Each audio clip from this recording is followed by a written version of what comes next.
Je l'ai dit au sommaire de cette édition du journal, 10 candidats prêts pour affronter Félix Tshisekedi à la présidentielle cette année. La liste est loin d'être exhaustive. L'opposition se présente en ordre dispersé. Ce mercredi, c'était le tour de Moïse Katumbi, représenté par son porte-parole, et Martin Fayoulou de déposer leur candidature au bureau des réceptions et traitements des candidatures. J'ai dit au président de la CENI qu'il faut instituer un cadre de concertation entre la CENI et les parties prenantes, c'est-à-dire les candidats présidents de la République, pour qu'on définisse les règles du jeu et qu'on les comprenne. J'ai évoqué l'article 47.3 et 47.5. J'ai dit au président de la CENI, ma présence ici, ma candidature, c'est pour continuer les combats de la transparence, de la vérité des urnes. Donc nous ne pouvons pas. Aujourd'hui, le fichier électoral n'est pas connu. Je lui ai expliqué, je lui ai dit que dans l'opération d'octroi des duplicata, on continue à enrôler les gens.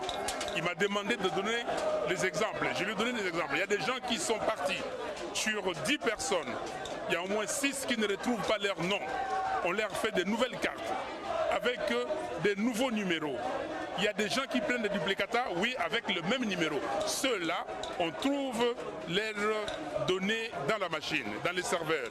Donc il y a un problème sérieux de crédibilité.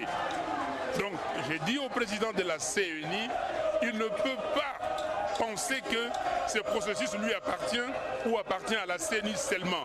C'est un processus du peuple, c'est un processus de parties prenantes, donc il faut qu'il se ravise. Sinon, ça ne peut pas aller, on ne le laissera pas. L'agenda de ces dépôts de candidatures s'inscrit fort malheureusement dans un contexte de deuil et de répression. Notre parti pleure encore. L'honorable Chérubin Okiende Senga, assassiné de manière idiote, dont le corps n'est toujours pas rendu aux siens pour des funérailles dignes. Son martyre ne peut rester impuni. Comment ne pas aussi penser aux victimes des multiples massacres dont notre peuple subit chaque jour les assauts, du fait des forces négatives, mais aussi du régime en place, comme récemment le carnage de Goma. D'autres éminents membres de notre parti ont été injustement emprisonnés ou condamnés à la clandestinité